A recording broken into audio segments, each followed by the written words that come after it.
ఈ ఇందిరమ్మ ప్రభుత్వంలో మీ ద్వారా సంక్రమించిన ఈ పదవి ఏదైతే ఉన్నాయో, పాలేరు నియోజకవర్గం అంటే నా సొంత ఇల్లు. ఈ పాలేరు నియోజకవర్గ ప్రజలకు తప్పకుండా రుణం తీర్చుకునే అవకాశం మీ రూపంలో భగవంతుడు నాకు ఇచ్చాడు. కాబట్టి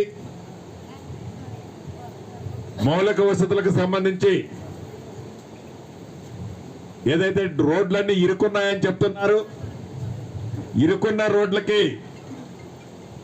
ఆ పక్కనున్న వాళ్ళు స్థలం ఇవ్వగలిగితే తప్పకుండా యుద్ధ ప్రాతిపదిక మీద రోడ్లు వెడల్పు చేయడానికి ప్రభుత్వ పక్షాన ఏ రకమైన ఇబ్బంది లేదు. నిధులు ఎంతైనా ఇందాక సురేష్ అన్నట్లు తెచ్చే బాధ్యత నాదే. సిమెంట్ రోడ్లు కానీ డ్రైన్లు కానీ అది కూడా ఎక్కువ టైం కాదు. మొదటి సంవత్సరం పూర్తయ్యే లోపే పాలేరు నియోజకవర్గంలో ప్రతి ఇంటి ముందు సిమెంట్ రోడ్డు వేయించే బాధ్యత ఎన్ని కోట్లైనా నాదే.